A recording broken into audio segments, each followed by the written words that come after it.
నేనేమంటున్నా బ్రదర్, వాళ్ళందరికీ ఏది చెప్తే స్క్రిప్ట్ రాసిస్తే అది మాట్లాడతారు, దాంట్లో ఏముంటుంది.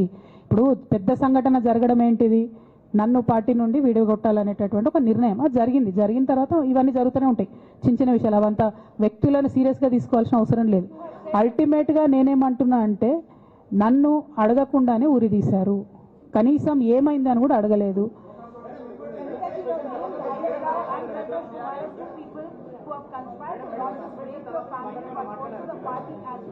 But this is also being portrayed as a succession battle, that your father actually chose your brother as a political heir and that you want space in the political party as a leader, and that's the reason why you started making this kind of reversal.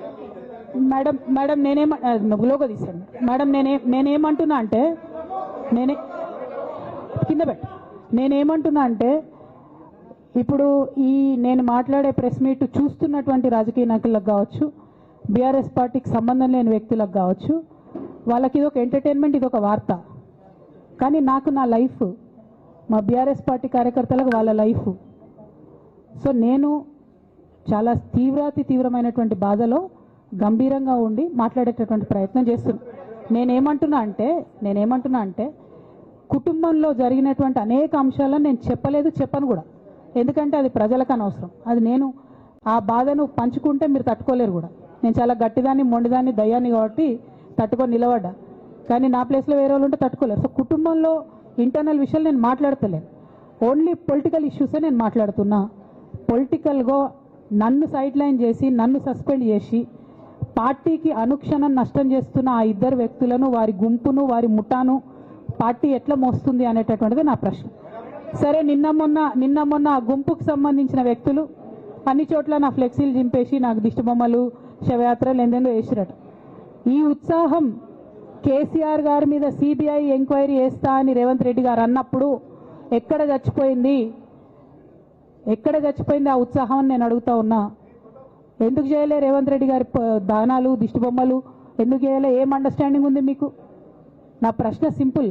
నన్ను వ్యక్తిగతంగా ఏదో చేస్తారన్నది కాదు, నాకు నష్టం జరిగేదే లేదు. ఎందుకంటే ప్రజలు చూస్తున్నారు, ప్రజలు గమనిస్తున్నారు.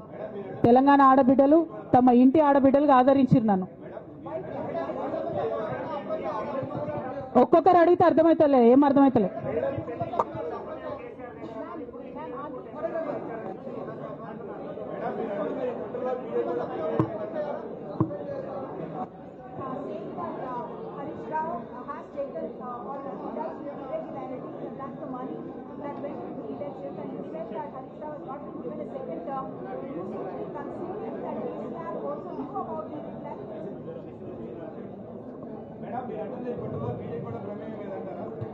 నేనేమంటున్నా బ్రదర్, కుట్రలో ఎవరి ప్రమేయం ఉందన్నది నాకు తెలియదు. నన్ను సస్పెండ్ చేసిండ్రు. బీఆర్ఎస్ పార్టీకి, తెలంగాణ ఉద్యమానికి, తెలంగాణ ప్రజలకు 20 సంవత్సరాలు నా జీవితంలో కష్టపడ్డా కాబట్టి ఒక అపీల్ చేస్తున్నా నేను ప్రెసిడెంట్ కేసీఆర్ గారికి, వర్కింగ్ ప్రెసిడెంట్ కేటీఆర్ గారికి. మన కుటుంబాన్ని విచ్ఛిన్నం చేసి పార్టీని హస్తగతం చేసుకోవాలనే కుట్ర జరుగుతుంది, దాన్ని తిప్పికొట్టండి. అవినీతి తిమంగళాలని బీఆర్ఎస్ పార్టీలకు వెళ్ళి తీసి బయటపడేయండి. అల్టిమేట్గా ప్రజలకు సేవ చేసే దాంట్లో మనం ముందుకెళ్లాలనేది నా ఆలోచన.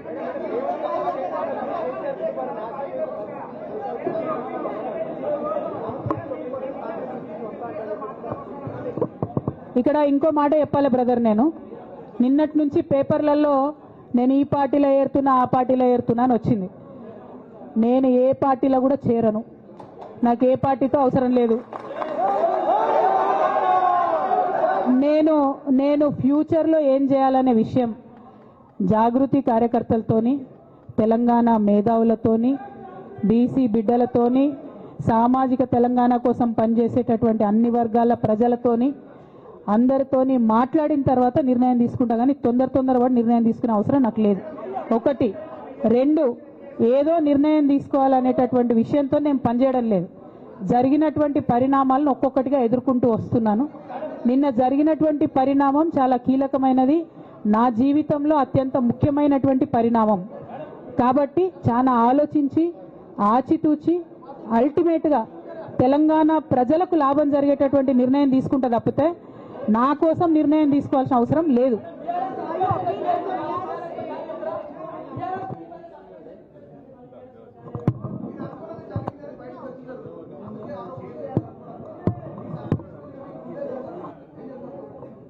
నాకెట్లా తెలుస్తుంది సస్పెన్షన్ గురించి?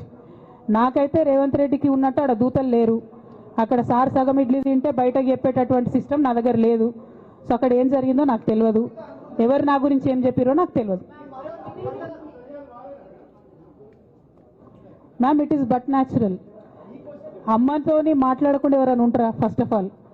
సెకండ్ ఆఫ్ ఆల్, ఈ మొత్తం పరిణామంలో కూడా మా మదర్కి దూరంగా ఉండాల్సి రావడమే బాధాకరం. ఇంతకు మించి బాధ ఇంకోటి లేదు. పొలిటికల్ పొజిషన్స్ వస్తాయి పోతాయి, ఇవి వేస్ట్. ఇవి అమ్మలేని లోటు ఎవరు కూడా తీర్చలేరు. ఆ ఒక్క బాధ తప్ప ఇంకేం లేదు. ఇది మాత్రం నా ఇంటిగ్రిటీ నిరూపించుకోవడం కోసం నేను రాజీనామాలు చేస్తున్నా. నాకు పార్టీ వల్లనే ఎమ్మెల్సీ వచ్చింది, దానికి రాజీనామా చేస్తున్నా. నేను పార్టీకి నష్టం చేసినాను అని చెప్పి పార్టీ నాయకులు మా నాన్నగారు భావిస్తున్నారు కాబట్టి పార్టీకి కూడా రిజైన్ చేస్తున్నా. కాలం నిర్ణయిస్తుందండి. షర్మిలతో పోలుస్తున్నారా, కేసీఆర్తో పోలుస్తున్నారా, కాలం నిర్ణయిస్తుంది. తొందర ఏం లేదు. నన్నేదో అవమానం చేయాలి, నన్నేదో అనాలి అని ఎవరు పడితే వాళ్ళు మాట్లాడే అడ్డమైన మాటలకు సమాధానం చెప్పాల్సిన అవసరం కూడా లేదు.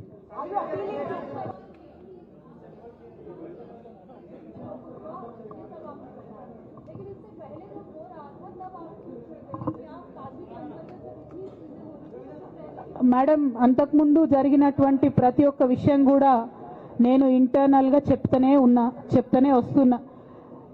ये हमारी जो लेटर लीक होने से पहले भी जो पार्टी में मेरे खिलाफ एक्टिविटी चल रहे थे, जैसे पार्टी का हमारा चैनल है टी न्यूज़ चैनल, बहुत महीनों से मेरा नहीं दिखाते मैडम टी न्यूज़ में, क्योंकि वो संतोष राव चलाते हैं.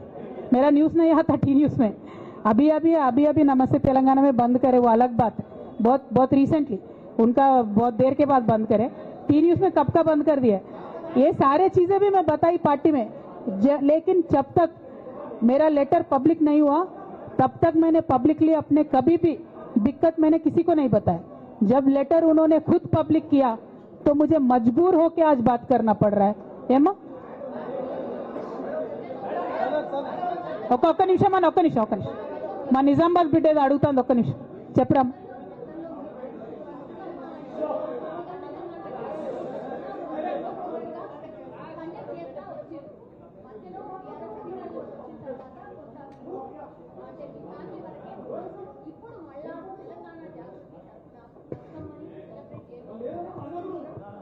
ఏ మందోడా భయ్, ఆగు మెల్లగా. వాళ్ళని ప్రెస్ వాళ్ళని ఇబ్బంది పెట్టకండి, జాగృతి కార్యకర్త.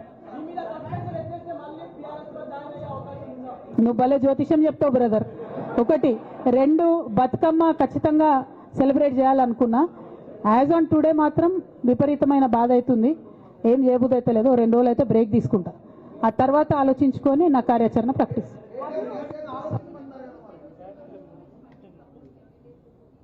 Madam, not couple, more than 20. I have all the names. I don't want to name.